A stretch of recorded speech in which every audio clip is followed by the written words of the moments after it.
yamakadai kucherera panguva dzino ndiyo channel yenyu inonzi Kulian TV. Muri yeZimbabwe ndadzoka zvekare ndine mamwe ma-updates ari kuitika panapa. Pari kupisa, pari hot. Ukaona ndasvika kudai so tell a friend kuti zvatanga.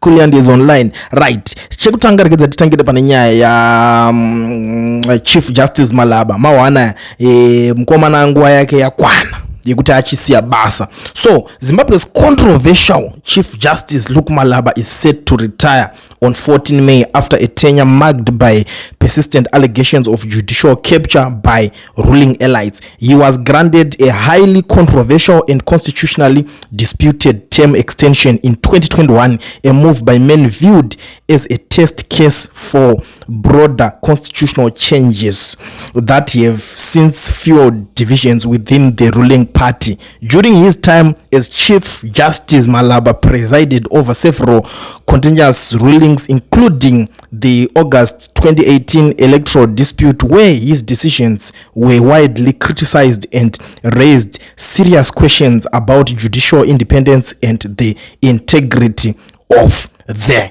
court.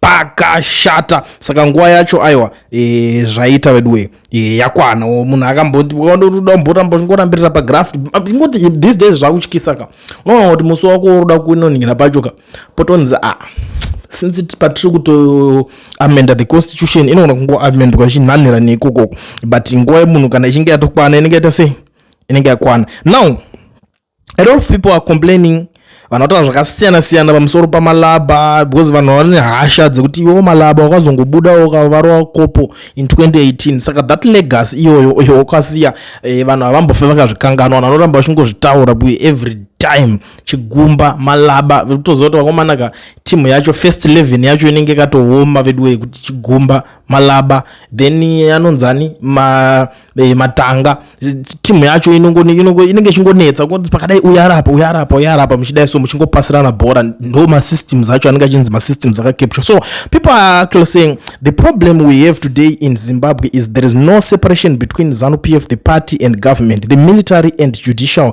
It's like playing a game where ZANU-PF is the match commissioner, the player, the referee. If one is not on their side, they toast before setting foot. I always remember him as Mr. Roman numeral 1234 in his 2018 controversial elections judgment presentation. My unthinking mind thinks Headman Chigodora of Zimunya under a traditional court contributed to the rule of law in Zimbabwe more than Luke Malaba. Amana kono kukompewa ne masabuku machief vachinzi vakatoita zviri better than matongero anongo akaita zauti panenge pakashata. But nyaya yacho inongonetso in 2018 takatozvitaura takati imimi guys apa do you expect any different results muchiona kuti alright, for example bhora asati ratanga makuti maudaenda muground unotamba motomboona imwe team iri kumwa scad na referee zvinofamba sei captain achimwa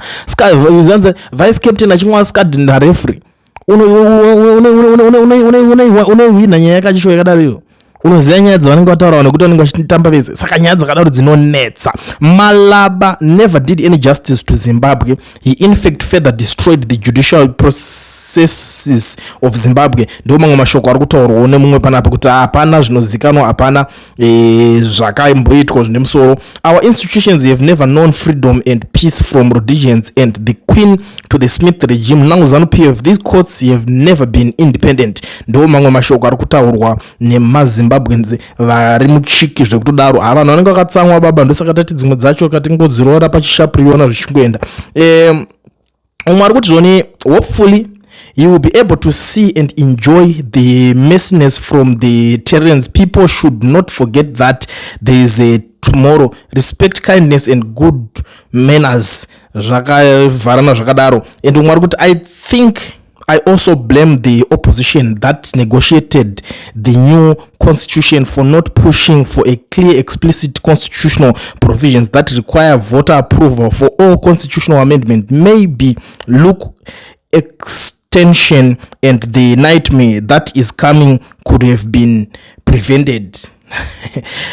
Zvakaoma kwakungonongedzerana kana dzakungoenda saka tiri kuti chimu chidimbu pidigori waenda pidigori waro wapasi bye bye pidigori, your time is up yanguva yekuti uende 14 May vanhu vaneta ende vanhu vanonokerwa kuti zvichinjwa pachikwanisa kungosvika mumwe because iwe hazvinopedzera zvisingachanakidzika ndiwe chete wagara wanga ungoripo ndiwe chete wanga uchingoita saka ndonyaya iri pano pamuRaise Zimbabwe ndangondingopfurana ndichingokuzivisai kuti vaMalaba nguva yavo yakwana 14 May munhu anenge achinhikina. And you know the funny thing now is 14 May achisvika nditi 90 days dzia dziri kukwana musi wa 17 May saka day ra 17 inge risanda riverengwe saka unobva zvingozita 18 May Malaba anenge atobuda mugame ameno tichaona kuti new player richapinda iri richatoo kudii nazvo because a lot of people are still challenging zvese zviri kuitika zvekuda kuamenda the constitution vanhu vari kuchallenge kwakasiyana siyana. Obviously kuna Malaba bhora raizongosvika rakangonopera rakangonofa rakadaro vanhu aingoti uyu referee uyu haadzikwanise nyaya idzi but rikedza timboona kuti new referee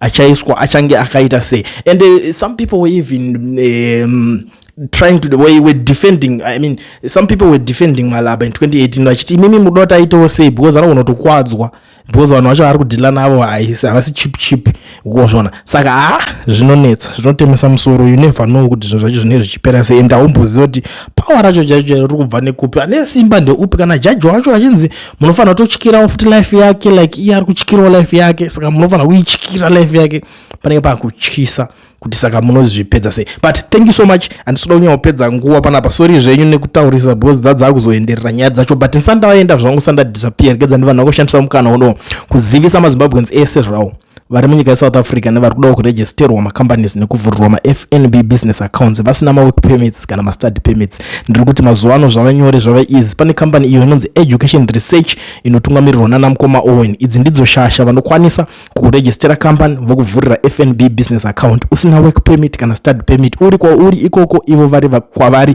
ikoko saka tiri kuti no work permit no problem. Education Research is the solution. Vanobatika pane namba dziri kubuda on the screen vanokuitira wherever you are vari nationwide. Namba idzodzi ndiyo office yacho saka kana uchida FNB business account iwewe but usina work permit hauna study permit asi ungori nepassport chete gara wabata namba idzo ubatsirwe neEducation Research.